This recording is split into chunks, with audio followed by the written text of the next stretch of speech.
Hi Remy, it's Auntie Trish in Taranaki, and I have a book to read to you called The Snail and the Whale.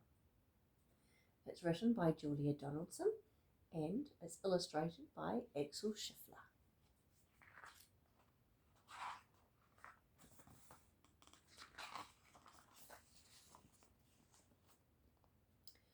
This is a tale of a tiny snail and a great big grey-blue humpback whale. This is the rock, as black as soot, and this is the snail with the itchy foot. The sea snail slithered all over the rock and gazed at the sea and the ships at the dock.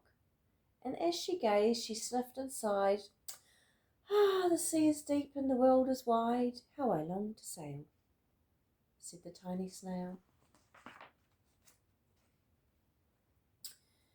These are the other snails in the flock, who all stuck tight to the smooth black rock, and said to the snail with an itchy foot, "Be quiet. Don't wiggle. Stay still. Stay put." But the tiny snail sighed and sniffed and cried, "I've got it. I'll hitch a ride." This is the trail of the tiny snail, a silvery trail that looped and curled and said, "Lift wanted around the world." This is the whale who came one night when the tide was high and the stars were bright, a humpback whale immensely long, who sang to the snail a wonderful song of shimmering ice and coral caves and shooting stars and enormous waves. And this is the tale of the humpback whale. He held it out of the starlit sea and said to the snail, "Come with me." This is the sea so wild and free that carried the whale and the snail on his tail to the towering icebergs and far-off lands, with fiery mountains and golden sands.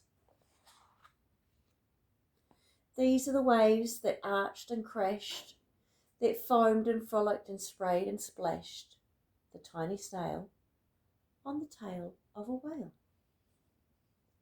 These are the caves beneath the waves where slippery fish with feathery fins, with stripy fish and feathery fins, and sharks with hideous toothy grins swam round the whale and the snail on his tail.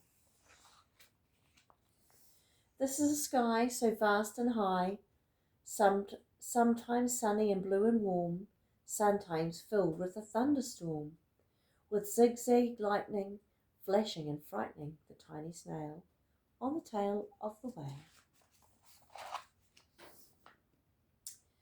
And she gazed at the sky and the sea and the land and the waves and the caves and the golden sand. She gazed and gazed, amazed at it all. And she said to the whale, "I feel so small." But then came the day the whale lost his way. These are the speedboats running a race, zigging and zooming all over the place, unsettling the whale with this ear-splitting roar, making him swim too close to the shore. This is the tide slipping away, and this is the whale lying beached on the bay. "Quick, off the sand, back to the sea," cried the snail. "I can't move on land, I'm too big," moaned the whale. The snail felt helpless and terribly small. Then, "I've got it," she said, and started to crawl. I must not fail," said the snail.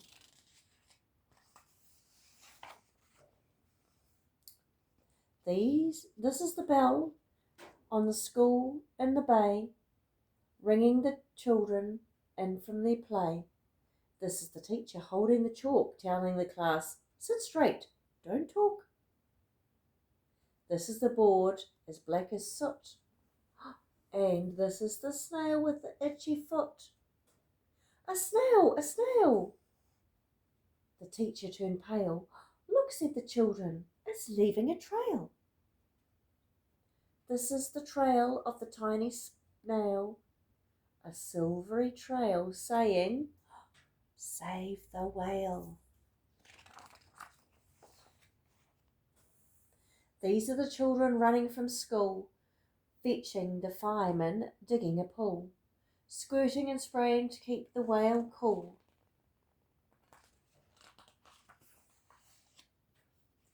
This is the tide coming into the bay. These are the villagers shouting, "Hooray!" as the whale and the snail travel safely away.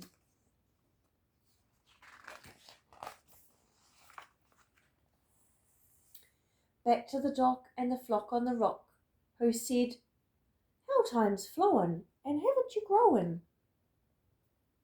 And the whale and the snail told their wonderful tale of shimmering ice and coral caves, and shooting stars in enormous waves, and of how the snail, so small and frail, with her looping, curling, silvery trail, saved the life of the humpback whale.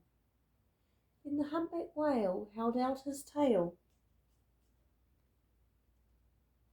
and on crawled snail after snail after snail after snail.